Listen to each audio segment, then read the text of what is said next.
ಬರ ಅಧ್ಯಯನ ಪ್ರವಾಸದ ವೇಳೆ ದೇಶಪಾಂಡೆ ಕಾಲಿಗೆ ರೈತ ಬಿದ್ದಿದ್ದಾನೆ. ಬೆಳೆ ಹಾನಿ ಪರಿಹಾರ ಕೊಡಿಸಲು ಸಚಿವರ ಕಾಲಿಗೆ ಬಿದ್ದು ಬೇಡಿಕೊಂಡಿದ್ದಾನೆ ರೈತ.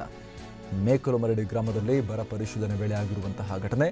ಬೆಳಗಾವಿ ಜಿಲ್ಲೆ ಬೈಲಹೊಂಗಲ ತಾಲೂಕಿನ ಮೇಕಲಮರಡಿ ಪರಿಹಾರ ಕೊಡಿಸುವುದಾಗಿ ಭರವಸೆ ನೀಡಿದ್ದಾರೆ ದೇಶಪಾಂಡೆ. ಭರವಸೆ ನೀಡಿದ ಬಳಿಕ ರೈತ ಅಲ್ಲಿಂದ ಕಾಲಿಂದ ಎದ್ದಿರುವಂಥದ್ದು. ಇವರು ಸಚಿವರು ಬರ್ತಾ ಇದ್ದ ಹಾಗೆ ಕಾಲಿಗೆ ಬಿದ್ದಂತಹ ರೈತ ನಮಗೆ ಬರಗಾಲದ ಪರಿಹಾರವನ್ನು ಕೊಡಿಸಿ ಸಾಹೇಬ್ರೆ ಅಂತ ಹೇಳಿ ಬೇಡ್ಕೊಂಡಿದ್ದಾರೆ. ನಾವು ನೋಡ್ತಾ ಇದ್ದೀವಿ ರೈತನ ಪರಿಸ್ಥಿತಿ ಯಾವ ರೀತಿ ಇದೆ ಅಂತ ನೋಡ್ತಾ ಇದ್ದೀವಿ. ಆರಿಸಿ ಕಳಿಸಿದವರ ಕಾಲಿಗೆ ಬೀಳುವಂತಹ ಪರಿಸ್ಥಿತಿ ನಮ್ಮ ಅನ್ನದಾತರಿಗೆ ಬಂದಿದೆ. ಕಾಲಿಗೆ ಬಿದ್ದು ಬೇಡ್ಕೋಬೇಕು ರೈತರು ಅಂತ ಪರಿಸ್ಥಿತಿ ಬಂದಿದೆ. ಮತ್ತಷ್ಟು ಮಾಹಿತಿ ಕೊಡ್ತಾರೆ ನಮ್ಮ ಪ್ರತಿನಿಧಿ ಸಹದೇವ್. ಯಾಕೆ ರೈತನಿಗೆ ತಾವೇ ಆರಿಸಿ ಕಳಿಸಿದವರ ಕಾಲಿಗೆ ಬೀಳುವಂತ ಪರಿಸ್ಥಿತಿ ಯಾಕೆ ಬಂತು ಅಂತ ಅಲ್ಲಿ? ಅಮರ್ ಪ್ರಸಾದ್, ಇವತ್ತು ಬೆಳಗಾವಿ ಜಿಲ್ಲೆಯಾದ್ಯಂತ ಬರ ಅಧ್ಯಯನಕ್ಕೆ ಕಂದಾಯ ಸಚಿವ ಆರ್.ವಿ. ದೇಶಪಾಂಡೆ ಅವರ ನೇತೃತ್ವದಲ್ಲಿ ಒಂದು ತಂಡ ಬಂದಿದೆ.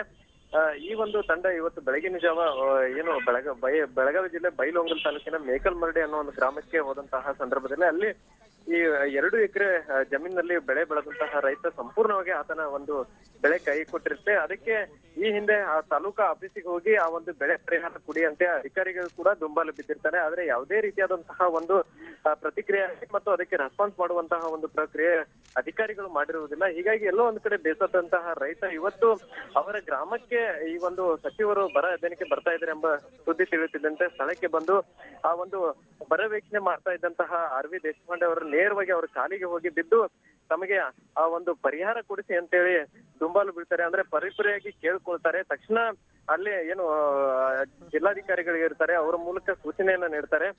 ಇವರು ಏನು ಎಷ್ಟು ಬೆಳೆ ಹಾನಿಯಾಗಿದೆ ಅವೆಲ್ಲವನ್ನು ವರದಿ ಕೊಟ್ಟು ಅವರಿಗೆ ಒಂದು ಪರಿಹಾರ ಕೊಡಿ ಅನ್ನೋ ಒಂದು ಮಾತನ್ನು ಕೂಡ ಹೇಳ್ತಾರೆ. ಆದ್ರೆ ಅನ್ನದಾತ ಅಂದ್ರೆ ಇಷ್ಟು ದಿನಗಳ ಕಾಲ ಅಲ್ಲದ್ರೂ ಕೂಡ ಇಲ್ಲಿವರೆಗೂ ಪರಿಹಾರ ಸಿಕ್ಕಿರ್ಲಿಲ್ಲ. ಇವತ್ತು ಸಚಿವರಿಗೆ ಕಾಲಿಗೆ ಬಿದ್ದ ನಂತರ ಅವರಿಗೆ ಪರಿಹಾರ ಸಿಗುವಂತಹ ಪರಿಸ್ಥಿತಿ ನಿರ್ಮಾಣ ಆಗಿದ್ದು ಎಲ್ಲೋ ಒಂದು ಕಡೆ ಆ ರೈತರಿಗೂ ಕೂಡ ಸದ್ಯ ಕೆಲವೊಂದಿಷ್ಟು ರೈತರು ಇದಕ್ಕೆ ಆಕ್ರೋಶ ಕೂಡ ಅಲ್ಲಿ ವ್ಯಕ್ತಪಡಿಸಿದ್ರು. ಅಂದ್ರೆ ಅಧಿಕಾರಿಗಳ ವಿರುದ್ಧ ಆಕ್ರೋಶ ಹೊರ ಹಾಕಿದ್ರು. Amar Prasad, thank you Sahadev.